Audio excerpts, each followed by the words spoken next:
Alors c'est maintenant le temps de la prédication, donc c'est la deuxième partie, je vous avais promis une deuxième partie sur Jésus ou les faux prophètes, il faut choisir. Donc je vais reprendre la lecture du texte, donc Deutéronome, chapitre 18, versets 9 à 22. Deutéronome, chapitre 18, versets 9 à 22.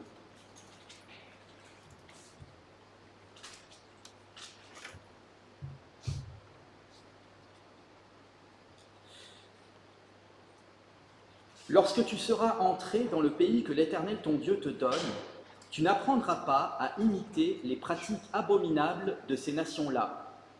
Qu'on ne trouve chez toi personne qui fasse passer son fils ou sa fille par le feu, personne qui exerce le métier de devin, d'astrologue, d'augure, de sorcier, de magicien, personne qui consulte les esprits ou les spirites, personne qui interroge les morts.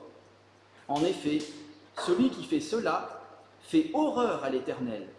Et c'est à cause de ces pratiques abominables que l'Éternel ton Dieu va chasser ces nations devant toi. Tu seras tout entier à l'Éternel ton Dieu. En effet, les nations que tu vas chasser écoutent les astrologues et les devins. Mais à toi, l'Éternel ton Dieu ne le permet pas. L'Éternel ton Dieu fera surgir pour toi et du milieu de toi, parmi tes frères, un prophète comme moi. C'est lui que vous devrez écouter. Il répondra ainsi à la demande que tu as faite à l'Éternel ton Dieu à Horeb le jour de l'assemblée. Tu disais, « Je ne veux plus entendre la voix de l'Éternel mon Dieu, ni voir ce grand feu, afin de ne pas mourir. » L'Éternel m'a dit, « Ce qu'ils ont dit est bien. Je ferai surgir pour eux, du milieu de leurs frères, un prophète comme toi. Je mettrai mes paroles dans sa bouche, et il leur dira tout ce que je lui ordonnerai. Si quelqu'un n'écoute pas mes paroles, celles qu'il dira en mon nom, c'est moi qui lui en demanderai compte. Mais si un prophète a l'arrogance de dire en mon nom une parole que je ne lui ai pas ordonné de dire, ou parle au nom d'autres dieux, il sera puni de mort. Peut-être diras-tu dans ton cœur, comment reconnaîtrons-nous la parole que l'Éternel n'aura pas dite ? Quand ce que dira le prophète n'aura pas lieu et n'arrivera pas, ce sera une parole que l'Éternel n'aura pas dite. C'est par arrogance que le prophète l'aura dite. N'aie pas peur de lui. Jusqu'ici la lecture de la parole de Dieu, et je vais donc prier pour remettre cette prédication entre les mains de Dieu. Seigneur mon Dieu, Père Céleste, merci pour ta parole infaillible, qui nous éclaire, qui nous aide à discerner le vrai du faux, le bien du mal, comme on discernerait un vrai billet et un faux billet. À force de lire ta parole, Seigneur mon Dieu, nous savons être vigilants par rapport aux faux prophètes, par rapport aux choses qui ne viennent pas de toi, mais qui viennent de ton ennemi, qui s'appelle Satan. Alors Seigneur, je te prie de bénir chacun d'entre nous ce matin, chaque personne ici présente, que vraiment tu disposes les cœurs des uns et des autres à l'humilité, à recevoir ta vérité par ton Saint-Esprit. Veuille attester ce matin la véracité de ta parole dans les cœurs, que ce ne soit pas mon message qui soit proclamé, mais que ce soit seulement ton message, Seigneur. Je te prie vraiment de parler au travers de ma bouche, que je ne sois qu'un instrument entre tes mains, Seigneur, et que ce que tu veux dire ce matin soit dit par le Saint-Esprit, et au nom de ton Fils Jésus-Christ. Amen. Alors juste quelques mots de contexte. Le livre du Deutéronome, dont j'ai lu un extrait ce matin, c'est le 5e livre de la Bible. Il a été écrit à peu près vers 1500 ans avant Jésus-Christ, et il est attribué à Moïse. Moïse, pour ceux qui ne savent pas, c'est le grand libérateur du peuple juif qui l'a délivré de l'esclavage d'Égypte. Alors ce mot Deutéronome, qu'est-ce que ça veut dire ? On en avait parlé avec Gérard la dernière fois, ça veut dire deuxième loi. Pourquoi deuxième loi ? C'est pas que Dieu il est en train de changer, mais c'est que les lois et les prescriptions de Dieu qu'il a déjà données dans les livres précédents pour son peuple, elles sont répétées et en même temps reformulées avec des nouvelles instructions parce que le peuple qui est à présent dans le désert va bientôt rentrer en terre promise. C'est pourquoi le texte du jour, vous l'avez entendu, il commence ainsi, « Quand tu seras entré dans le pays que l'Éternel ton Dieu te donne ». Alors le Deutéronome, c'est aussi un livre prophétique.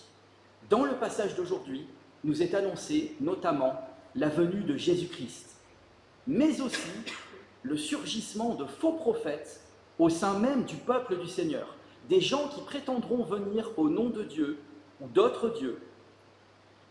Et on voit qu'il y a des consignes ici dans ce texte, qui sont données sur les prophètes. Et en fait, pourquoi toutes ces consignes? Parce qu'elles ont pour but de nous aider à rester calés sur la parole de Dieu, sur les commandements de Dieu. Et en fait, les commandements de Dieu, c'est vraiment un des grands thèmes du livre du Deutéronome.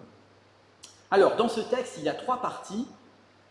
La première partie, c'est des versets 9 à 14, que j'avais appelé « Attention aux faux prophètes de l'occultisme », et je vous en avais parlé la dernière fois, donc je ne reviendrai pas sur cette première partie, simplement dire que le Seigneur nous met en garde, dans cette première partie, contre tout le surnaturel qui ne vient pas de lui, parce que le surnaturel peut avoir 2 sources, soit Dieu, soit le diable. Et ici, il y a une liste qui nous est donnée, notamment, faites attention à tout ce qui est divination, à tout ce qui est astrologie, à tout ce qui est sorcellerie, que ce soit magie noire ou magie blanche, à tout ce qui est spiritisme. Le Seigneur a ces choses en horreur et il nous met en garde contre ces choses. Et si jamais vous êtes intéressé par ce sujet, la prédication que j'ai faite la dernière fois a été enregistrée, donc vous pouvez l'écouter sur le site de l'Église. Maintenant, nous avons une deuxième partie, des versets 15 à 20, qui nous parle du vrai prophète à venir. Et ce vrai prophète, en fait, c'est Jésus. Et enfin, nous avons une troisième partie, des versets 21 à 22, qui nous met en garde cette fois contre des faux prophètes au sein même du peuple de Dieu. Donc aujourd'hui, je traiterai la deuxième et la troisième partie, mais ça va peut-être vous faire bizarre, mais je vais commencer en sens inverse, c'est-à-dire que je vais commencer par les faux prophètes, et ensuite je vous parlerai du vrai prophète Jésus-Christ, pour terminer sur une note positive, parce que ce que je vais vous dire sur les faux prophètes, peut-être qu'il y a des choses qui vont vous choquer, comme la dernière fois, peut-être j'ai pu vous choquer lorsque je vous ai parlé de l'occultisme. Alors donc, nous allons étudier les versets 21 à 22 en premier lieu, une autre mise en garde du Seigneur. Le Seigneur nous a mis en garde contre les faux prophètes de l'occultisme, donc des gens qui sont en dehors du peuple de Dieu. Maintenant, il nous met en garde contre les prophètes au sein du peuple de Dieu. Alors Jésus a répété plusieurs fois dans les évangiles que personne ne vous séduise ou que personne ne vous égare. Paul aussi l'a répété plusieurs fois, c'est une expression qui revient à de nombreuses reprises dans le Nouveau Testament. Et ce n'est pas pour rien qu'il nous dit ça, parce que la parole de Dieu nous dit plusieurs fois « Ne vous confiez pas dans les hommes, mais confiez-vous en Dieu ». Les consignes de Dieu, dans le Deutéronome, nous montrent qu'il y a 2 types de faux prophètes auxquels nous devons prendre garde. Alors je vais parler des 2 types aujourd'hui. Premier type de faux prophète, c'est celui qui parle au nom d'autres dieux. Donc c'est quelqu'un qui invite à se tourner vers d'autres dieux que l'Éternel, c'est-à-dire le Dieu de la Bible. Et là, je vais vous lire un passage. Pour ceux qui ont leur Bible, vous pouvez le suivre, c'est juste 4 versets. C'est toujours dans Deutéronome, chapitre 13, versets 2 à 5. Deutéronome, chapitre 13, versets 2 à 5. Voici ce que nous dit la parole de Dieu. « Si un prophète ou un faiseur de rêves se lève au milieu de toi, donc au milieu de toi, ça veut dire au milieu du peuple de Dieu, et t'annonce un signe ou un prodige, et qu'il y ait accomplissement du signe ou du prodige dont il t'a parlé. » Donc il peut y avoir un accomplissement de ce qu'annonce ce faux prophète. « Tout en t'invitant à suivre d'autres dieux, des dieux que tu ne connais pas, et à les servir ou à leur rendre un culte, tu n'écouteras pas les paroles de ce prophète ou de ce faiseur de rêve. En effet, c'est l'Éternel ton Dieu qui vous met à l'épreuve pour savoir si vous l'aimez lui de tout votre cœur et de toute votre âme. » Vous voyez, les faux prophètes, c'est aussi un test de Dieu. C'est une épreuve de Dieu pour voir si on aime vraiment Dieu. Et le texte continue. « C'est l'Éternel votre Dieu que vous suivrez, et c'est lui que vous craindrez. Ce sont ses commandements que vous respecterez. C'est à lui que vous obéirez. C'est lui que vous servirez ou à qui vous rendrez un culte. Et c'est à lui que vous vous attacherez. » Donc ça, c'est dans Deutéronome 13, versets 2 à 5. Donc vous voyez, ce texte, il est fort déjà. Il nous dit qu'un prophète peut venir annoncer d'autres dieux que le Dieu de la Bible et faire des miracles. Parce que Jésus nous a prévenu qu'à la fin des temps, il y aurait beaucoup de miracles. Et tous les miracles ne viennent pas de Dieu. Il y a des miracles qui viennent de Satan pour séduire les gens et les égarer loin de Dieu. Alors là, bien sûr, ce passage, il est clair. Il nous dit qu'un vrai prophète, il ne peut pas emmener les gens vers d'autres dieux que le vrai Dieu. Sinon, c'est la preuve que c'est un faux prophète. Et nous savons, nous, chrétiens, que Jésus-Christ est le vrai Dieu. Et l'apôtre Jean, à propos de Jésus-Christ, nous ordonne ceci. Voici ce que nous dit l'apôtre Jean. « Bien-aimés, ne vous fiez pas à tout esprit, mais mettez les esprits à l'épreuve pour savoir s'ils sont de Dieu, car beaucoup de faux prophètes sont venus dans le monde. Voici comment identifier l'Esprit de Dieu. Tout esprit qui reconnaît que Jésus est le Messie venu en chair est de Dieu. Et un esprit qui ne reconnaît pas que Jésus est le Messie venu en chair n'est pas de Dieu, c'est l'esprit de l'Antichrist. » Vous trouvez ça dans la première épître de Jean, chapitre 4, versets 1 à 3. Ça veut dire quoi? Ça veut dire que quelqu'un qui nie que Jésus-Christ, c'est le Messie, c'est l'envoyé de Dieu, c'est celui qui a été oint du Saint-Esprit, c'est un faux prophète.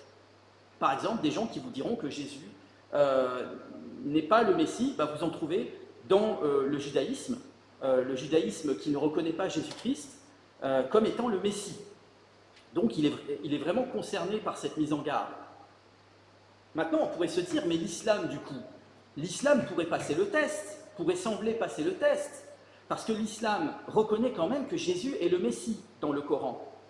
Et en plus, Mohammed, le prophète de l'islam, il a éliminé plus de 300 dieux à la Mecque. Et il a dit, il faut adorer un seul Dieu. Il a condamné le polythéisme. Alors on pourrait se dire, mais c'est bien finalement, parce que Mohammed, le prophète de l'islam, il nous encourage à n'adorer qu'un seul Dieu. Oui, mais de quel Dieu est-il question?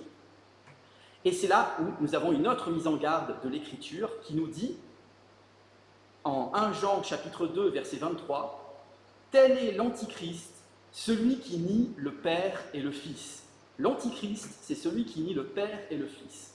Précisément, le Dieu de l'islam, il a 99 noms, sauf le nom de Père. Et le Dieu de l'islam, c'est répété plusieurs fois, n'a pas de fils. Et le Coran nous dit que Jésus n'est pas le Fils de Dieu. Le Coran nous dit aussi que Jésus n'a pas été crucifié, n'a pas été ressuscité. Or, toute la Bible nous explique que c'est par la crucifixion de Jésus que nous pouvons être sauvés.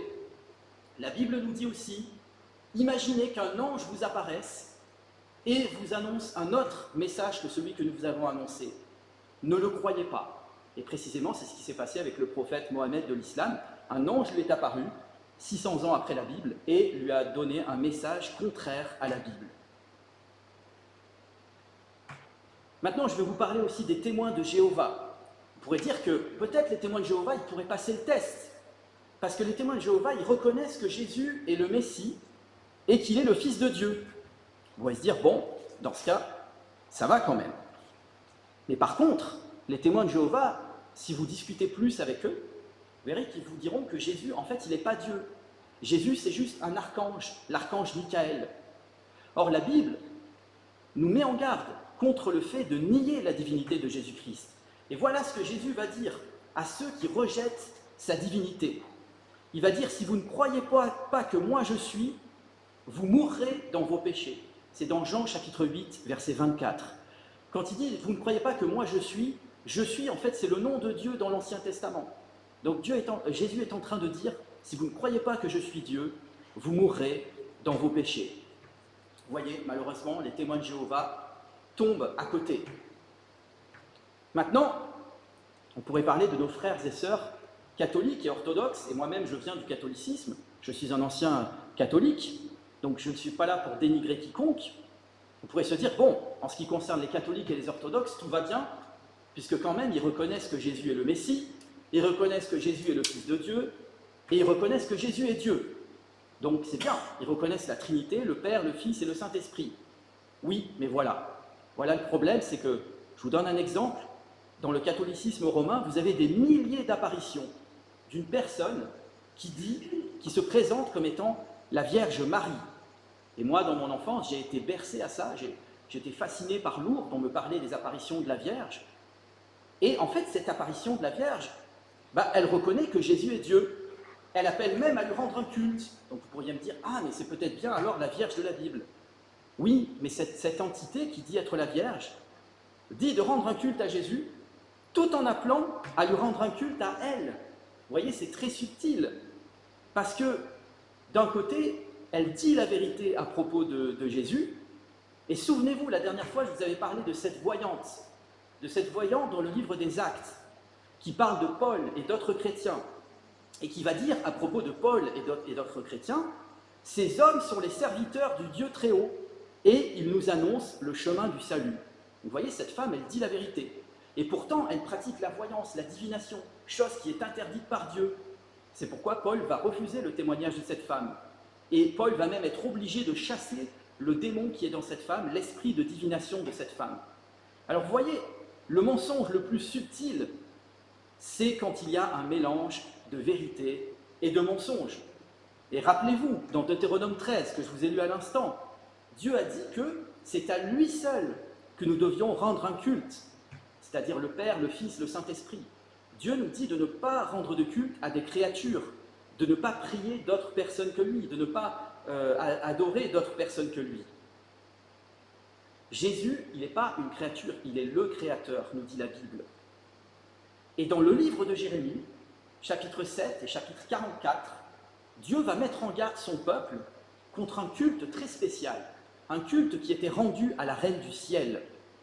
Or, coïncidence troublante, nos frères catholiques appellent Marie la Reine du Ciel. Vous pouvez croire si vous voulez que c'est une coïncidence, personnellement, je ne le pense pas. Voyez, encore une fois, le mensonge le plus subtil, c'est celui qui contient un mélange de vérité et de mensonge. Et c'est pourquoi nous avons besoin de la Bible. À partir du moment où ça contredit l'Écriture, faites très attention, mes frères et sœurs.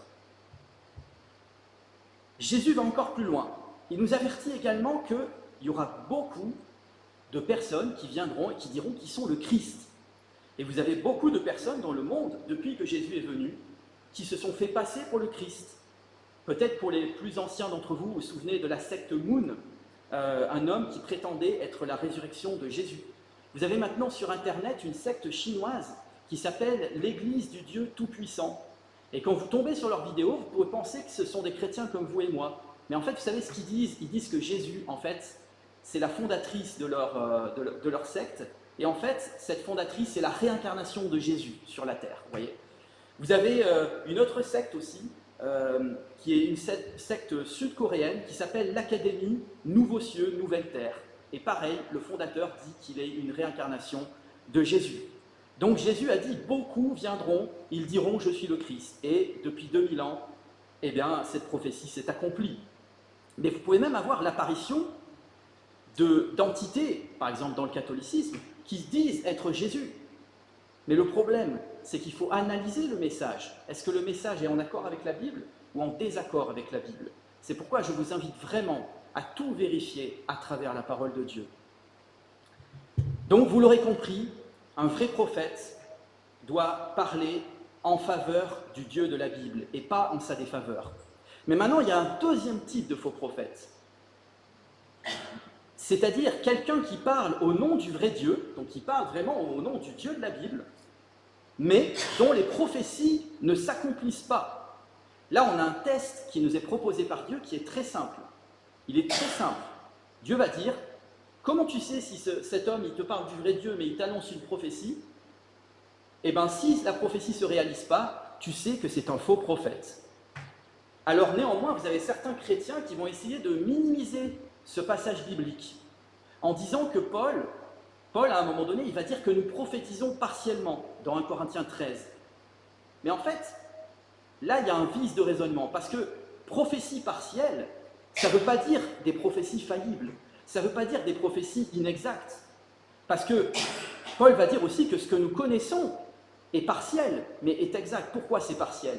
Parce que Dieu ne nous a pas tout dit dans la Bible. Il nous a dit uniquement ce que nous avions besoin de savoir pour le suivre. Prophétie partielle, ça veut simplement dire que le Seigneur nous révèle uniquement ce qu'il veut nous dévoiler ici-bas et que le reste lui appartient.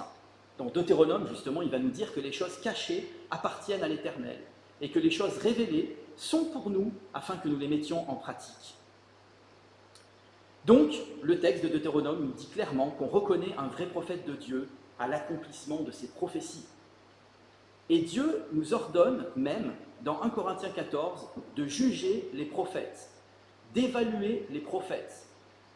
Il nous dit que l'esprit des prophètes est soumis aux prophètes. C'est donc un devoir. Si je ne juge pas une prophétie, juger au sens de discerner, d'évaluer, est-ce que cette prophétie est vraie ou fausse, c'est moi qui serai jugé par Dieu. Puisque la parole de Dieu m'ordonne d'avoir du discernement et de ne pas tout croire aveuglément. D'ailleurs, Jésus va féliciter une église dans le livre de l'Apocalypse. Il va féliciter l'église d'Éphèse parce qu'elle a démasqué des faux prophètes à l'intérieur d'elle. Et Jésus va dire ça, il va dire « Je sais que tu ne peux pas supporter les méchants, tu as mis à l'épreuve ceux qui se prétendent apôtres sans l'être, et tu les as trouvés menteurs. » C'est pourquoi, dans le livre du Deutéronome, vous avez vu la conclusion du chapitre 18, « N'aie pas peur de lui ». Pourquoi il y a cette petite précision de Dieu qui dit « N'aie pas peur du faux prophète ». Eh bien précisément parce que beaucoup de faux prophètes, ils font peur à leur auditoire. Et je vais vous prendre un en particulier qui a sévi pendant très longtemps et qui sévit toujours dans le monde charismatique. Et j'ose donner son nom parce que Paul nous dit de nommer les faux prophètes. C'est Benny Hinn. Peut-être pour les plus vieux d'entre vous, vous vous en souvenez. Et ce fameux Benny Hinn, c'est un prédicateur de l'évangile de la prospérité. C'est-à-dire qu'il vous dit, si vous devenez chrétien, vous serez millionnaire. Et ce Benny Hinn, il a fait plusieurs fausses prophéties, des choses qui ne se sont pas réalisées, clairement. Mais il va mettre la peur sur les gens, en disant, si vous me contestez, c'est comme si vous blasphémez contre le Saint-Esprit, vous commettez le péché impardonnable contre le Saint-Esprit. Vous voyez, c'est très vicieux. Et cet homme-là, il a même maudit tous ceux qui le contestaient. Or, la Bible nous dit, ne maudissez pas, mais bénissez. Vous voyez, donc c'est pourquoi Dieu nous dit, n'aie pas peur de ce type d'hommes, parce que si tu vois que leurs prophéties ne se réalisent pas, tu sais que ce sont de faux prophètes. Et vous avez plusieurs comme ça, qui exploitent les gens pour de l'argent. Et les médias, à juste titre, vont dénoncer ce type d'évangélique. Et malheureusement, beaucoup de gens vont mettre tous les évangéliques dans le même sac, alors que, en fait, nous, personnellement, nous sommes contre ces choses. Mais ça aussi, c'est l'accomplissement d'une prophétie, figurez-vous. L'apôtre Pierre, dans sa deuxième lettre, chapitre 2, voici ce qu'il nous dit à propos de ces faux prophètes qui exploitent le peuple de Dieu pour de l'argent. L'apôtre Pierre va nous dire, par cupidité, c'est-à-dire par amour de l'argent, ils vous exploiteront au moyen de paroles trompeuses, des gens qui viennent vous dire « Dieu m'a dit ceci, Dieu m'a dit cela », et finalement ça ne se vérifie pas, ce sont des faux prophètes. Et Pierre continue en disant « Et à cause d'eux, la voix de la vérité sera calomniée ». Et c'est ce qui se passe, c'est-à-dire que dans les médias, ils vont vous montrer, à juste titre, ils vont dénoncer ces gens-là, qui sont des faux prophètes et qui exploitent les gens pour de l'argent. Et en Deutéronome 18, donc notre texte du jour, Dieu, il va lever un coin du voile sur les mobiles cachés de ces faux prophètes. Il va nous parler d'arrogance. Vous avez entendu dans le texte, si quelqu'un a l'arrogance ou l'audace de dire quelque chose que je ne lui ai pas dit, voilà la source de toute fausse prophétie. L'arrogance et l'audace qui sont le contraire de l'humilité et de la retenue. Et vous savez, dans l'Ancien Testament, Dieu préconisait la peine de mort pour tous les faux prophètes. Et c'est ce qui est arrivé d'ailleurs à un faux prophète qui a contredit le vrai prophète Jérémie. Ce faux prophète va mourir en châtiment de sa fausse prophétie. Et encore une fois, j'y insiste, le Christ nous a avertis. Il nous a dit qu'à la fin des temps, il y aurait beaucoup de faux prophètes et que beaucoup les suivront. Jésus a même dit « Je vous ai tout annoncé d'avance ». Ça veut dire « Vous ne pourrez pas dire que je ne vous ai pas prévenu ». Et surtout, ce que j'aimerais dire pour terminer sur cette partie, c'est que les faux prophètes, je vous ai parlé tout à l'heure qu'ils étaient un test de Dieu. Ils sont un test de Dieu, ils sont un jugement de Dieu pour tous ceux qui n'ont pas l'amour de la vérité. Je répète cette phrase, elle est très importante. Les faux prophètes sont un jugement de Dieu pour tous ceux qui n'ont pas l'amour de la vérité. Donc, c'est très important d'aimer la vérité. La Bible nous dit d'aimer la vérité. Pas ma propre vérité, pas la vérité du pape ou de je ne sais qui, la vérité que Dieu nous présente. Voilà, je peux pas vous dire mieux, si ce n'est vous parler des Béréens, des chrétiens de Bérée dont nous avons parlé ce matin, où quand Paul est allé les voir, Paul, c'était pas n'importe qui, c'était un vrai apôtre de Dieu. Et pourtant, les chrétiens de Bérée, ils ont pris l'Écriture, ils ont vérifié si ce qu'on leur disait était exact. Et la Bible nous fait leur éloge en disant, ben voilà, ces gens, ils avaient des sentiments nobles parce qu'ils aimaient la vérité. Voilà, Dieu nous a mis en garde contre les faux prophètes, de l'occultisme, on l'a vu la dernière fois, et aussi au sein du peuple de Dieu. Maintenant, Dieu, il a mieux à nous proposer que l'occultisme ou que les faux prophètes. Et c'est Jésus-Christ, le vrai prophète. Donc c'est là où on passe à quelque chose de plus joyeux, de plus gai. Et en fait, juste vous faire remarquer que ce n'est pas un hasard si cette prophétie sur la première venue de Jésus, elle est encadrée au début et à la fin par des mises en garde contre les faux prophètes. Pourquoi ? Parce que Jésus lui-même, dans Jean chapitre 10, verset 8, il a dit « Tous ceux qui sont venus avant moi sont des voleurs et des brigands, mais les brebis ne les ont pas écoutés. » Vous savez, Jésus, il a dit quelque chose de très fort. Il a dit « Je suis le chemin, la vérité et la vie. Personne ne peut venir à Dieu le Père autrement qu'en passant par moi. » Jésus, il a dit là, on dirait aujourd'hui, une dinguerie. C'est-à-dire, soit quand il a dit ça, c'était un menteur, soit c'était un fou, mégalomaniaque, soit il est vraiment bien celui qu'il dit être, c'est-à-dire la vérité. Et il n'a pas dit « je suis juste un chemin parmi tant d'autres », non. Je suis le chemin, je suis la vérité, et je suis la seule porte par laquelle on peut passer pour aller à Dieu. Alors voici ce que nous dit le Deutéronome qu'on a lu ce matin. « L'Éternel ton Dieu fera surgir pour toi. » Pour toi, il s'agit ici d'Israël, parce que Jésus dira 2 fois qu'il est venu prioritairement pour les brebis perdues de la maison d'Israël. Le texte nous dit « Du milieu de toi, parmi tes frères. » Jésus était juif. Jésus n'allait pas à l'église, elle n'existait pas encore, il allait à la synagogue. Et Jésus a dit « Le salut vient des Juifs », c'est-à-dire que les Juifs sont le peuple que Dieu a choisi pour amener le salut. Toutefois, je pense que peut-être aucun d'entre nous ici n'est juif. Toutefois, bien sûr, Jésus est venu pour sauver tous les hommes, qu'ils soient juifs ou pas. Mais voilà, dans le contexte de la prophétie de Deutéronome 18, ça a son importance. C'est-à-dire que Jésus devait venir dans ce peuple et pas dans n'importe quel peuple. Le texte nous parle d'un prophète comme toi ou comme moi. C'est-à-dire là, il parle de Moïse. Il dit un prophète qui sera semblable à Moïse. Alors ça, c'est fort. C'est fort comme déclaration parce que le livre du Deutéronome, à la fin du livre du Deutéronome, chapitre 34, versets 10 et 11, voici ce qui nous est dit sur Moïse. « Il n'a plus surgi en Israël de prophète semblable à Moïse que l'Éternel connaissait face à face. Personne ne peut lui être comparé. » Voici ce que nous dit le livre du Deutéronome. Personne ne peut lui être comparé, sauf Jésus, puisqu'il nous parle là ici d'un prophète qui sera comme Moïse, qui parlait à Dieu face à face. Eh bien, Jésus et Moïse, ils ont de nombreux points communs. Je vais vous en mentionner quelques-uns. L'humilité, la patience. Il nous est dit que Moïse, c'était l'homme le plus humble et le plus patient de la terre. Évidemment, Jésus était encore plus humble et plus patient que lui, puisqu'il est parfait. Ils ont pour point commun l'obéissance, la transmission fidèle de la parole de Dieu sous l'inspiration du Saint-Esprit, des miracles en très grand nombre. Moïse, il a fait des miracles incroyables. Vous avez peut-être entendu parler de la mer Rouge qui s'est ouverte en deux, de toutes les plaies d'Égypte. Et Jésus aussi a fait des miracles incroyables. Il a guéri des malades, il a ressuscité des morts. Ils ont aussi un autre point commun, c'est la libération de l'esclavage. Alors, en ce qui concerne Moïse, c'était la libération de l'esclavage d'Égypte. Mais en ce qui concerne Jésus, c'est la libération d'un esclavage bien plus grand, qui est l'esclavage du péché. Jésus a dit, celui qui pratique le péché est esclave du péché, mais si moi, le Fils de Dieu, je l'affranchis, il sera réellement libre.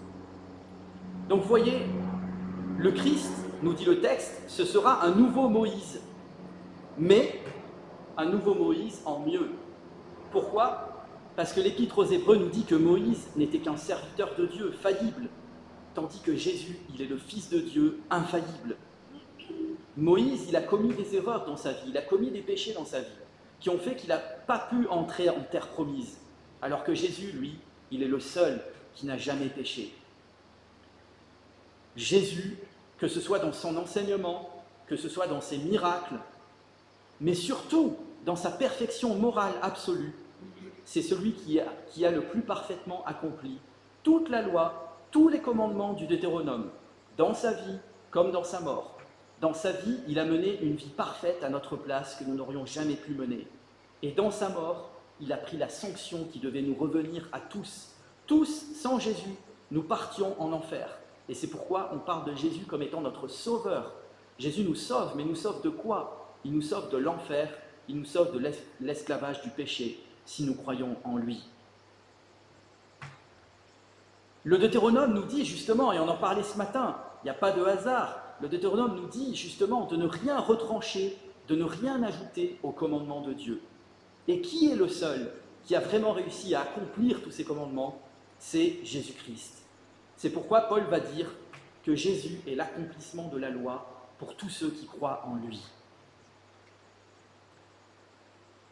Au verset 15 du Deutéronome 18, Dieu continue en disant « C'est lui que vous devrez écouter ». C'est lui que vous devrez écouter. Et vous savez, cette phrase, on l'a vu en étude biblique, c'est précisément ce que Dieu le Père dira lors de la transfiguration de Jésus. Il va dire à propos de Dieu le Fils, « Écoutez-le ». Donc c'est lui que vous devez suivre, c'est lui mon envoyé. Le Nouveau Testament nous dit clairement que ce prophète qui est annoncé par le Deutéronome 18, c'est Jésus-Christ de Nazareth. Vous trouvez ça dans Acte 3, verset 22. Et Pierre cite la prophétie en disant « Vous l'écouterez dans tout ce qu'il vous dira. » Dans tout ce qu'il vous dira. Et vous savez, Jésus, il a dit « Faites des disciples et apprenez-leur à garder tout ce que je vous ai prescrit. » Et Pierre, écoutez bien ce que Pierre va dire à propos de cette prophétie de Deutéronome 18. Il va dire « C'est pour vous d'abord, donc il s'adresse à Israël, c'est pour vous d'abord que Dieu a fait surgir. » Vous voyez, le verbe surgir, c'est exactement le même verbe que dans Deutéronome 18. C'est pour vous que Dieu a fait surgir son serviteur Jésus. Et il l'a envoyé pour vous bénir en détournant chacun de vous de ses mauvaises actions. Être béni, dans la Bible, du point de vue de la Bible, ce n'est pas forcément la bénédiction telle que nous, on l'entend. Être béni, c'est être délivré de ses mauvaises actions.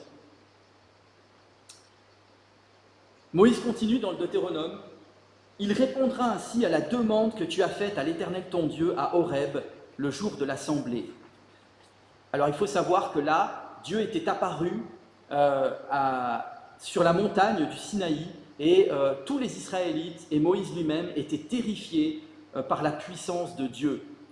Et à tel point que le peuple dit, et c'est répercuté dans le texte, « Je ne veux plus entendre la voix de l'Éternel mon Dieu, ni voir ce grand feu, afin de ne pas mourir. » Si nous voyons Dieu dans toute sa sainteté, dans toute sa puissance, aucun d'entre nous ne pourrait se tenir dans sa présence. Et il y a des prophètes dans la Bible qui ont fait cette expérience, comme Ésaïe, qui était pourtant un homme qui marchait dans la droiture et dans l'intégrité. Quand il a eu une vision de Dieu, il a dit « Mais malheur à moi, car je suis perdu ». Vous voyez, c'est comme s'il voyait tout son péché dans la présence de Dieu. C'est pourquoi nous avions besoin d'un médiateur. Et le peuple l'a bien compris quand il a dit « Je ne veux plus entendre la voix de Dieu ». Et Jésus, il est la réponse à ça. Jésus, il est le médiateur parfait entre Dieu et les hommes. Parce que, vous savez, il est dit que Dieu, on ne peut pas voir Dieu et vivre. C'est-à-dire que si on voyait Dieu, on mourrait. C'est pourquoi Jésus est venu, Dieu est venu en Jésus pour s'incarner, pour devenir un homme et pour nous donner de voir Dieu d'une certaine manière. C'est-à-dire, vous voulez savoir à quoi ressemble Dieu? Eh bien, lisez les évangiles, lisez la vie de Jésus-Christ. Et vous saurez à quoi ressemble Dieu. Parce que Jésus a dit « Celui qui m'a vu a vu le Père » dans Jean 14, verset 9. Jésus, il est le prophète de Dieu. Il est le porte-parole de Dieu. Parce que prophète, ça veut dire porte-parole. Parce qu'il est lui-même la parole de Dieu incarnée. Il est lui-même Dieu. Donc, qui mieux que Dieu peut parler de Dieu? En Deutéronome 18, Dieu le Père continue, et nous arrivons bientôt à la fin, en disant à propos de Dieu le Fils, « Je mettrai mes paroles dans sa bouche, et il leur dira tout ce que je lui ordonnerai. » Eh bien, Jésus, dans les évangiles, il va dire de très nombreuses fois qu'il ne vient pas parler en son propre nom, mais qu'il vient parler au nom du Père. Je vous cite juste quelques citations. « Ce que j'ai entendu de lui, je le dis au monde. Je dis ce que mon Père m'a enseigné. Je vous ai dit la vérité que j'ai entendue de Dieu. Je n'ai pas parlé de ma propre initiative, mais le Père qui m'a envoyé m'a prescrit lui-même ce que je dois dire et annoncer. C'est pourquoi ce que j'annonce, je l'annonce comme le Père me l'a dit. » Vous voyez, dans ces multiples citations, on voit que Jésus dit très clairement qu'il ne fait que dire ce que le Père lui a dit de dire. Et voici maintenant, dernier verset du Deutéronome, comment Dieu le Père termine son discours à propos du Christ, son Fils bien-aimé. Dieu le Père va dire ceci, « Si quelqu'un n'écoute pas mes paroles, vous marquerez le pluriel, mes paroles, c'est tout qu'il faut écouter, ce n'est pas juste une partie. Si quelqu'un n'écoute pas mes paroles, celle qu'il dira en mon nom, c'est moi qui lui en demandera compte. » Oui, Dieu le Père demandera compte à celui qui n'a pas écouté les paroles de Jésus. Il dira au jour du jugement, « Qu'as-tu fait de mon Fils ? Qu'as-tu fait de son message ? Qu'as-tu fait du Nouveau Testament qui est inspiré par le Saint-Esprit » Alors c'est assez étonnant, parce que la Bible nous dit que c'est Jésus qui va juger, que Dieu le Père, il a remis le jugement à Dieu le Fils. Mais il semble quand même que Dieu le Père va juger une chose, une seule chose, le fait de n'avoir pas écouté les paroles de Jésus, parce qu'il dit « c'est moi qui lui en demanderai compte ». Et quel sera ce jugement ? Eh bien, la citation du Deutéronome dans Acte 3 nous dit « Celui qui n'écoutera pas ce prophète, c'est-à-dire Jésus, sera exterminé du milieu de son peuple. » Alors dans l'Ancienne Alliance, être exterminé du milieu du peuple, ça voulait dire mourir. Mais dans la Nouvelle Alliance, être exterminé du milieu du peuple, ça veut dire être perdu éternellement en enfer. Donc vous voyez, la réponse que nous apportons à Jésus, de cette réponse dépend notre éternité. La question la plus importante que nous pouvons nous poser ce matin, c'est où est-ce que j'en suis avec Jésus ? Est-ce que je suis à l'écoute du Christ ? Est-ce que j'ai accepté Jésus comme mon Seigneur et mon Sauveur personnel ? Est-ce que je crois dans son sacrifice pour moi sur la croix ? Est-ce que je crois dans sa résurrection ? Est-ce que je suis prêt à le suivre, non pas seulement comme mon Sauveur, mais comme mon Seigneur, et à mettre en pratique sa parole ? J'en resterai là pour ce matin et nous pouvons nous préparer à la Sainte Seine, le repas du Seigneur, en pensant à toutes ces choses. Merci pour votre écoute.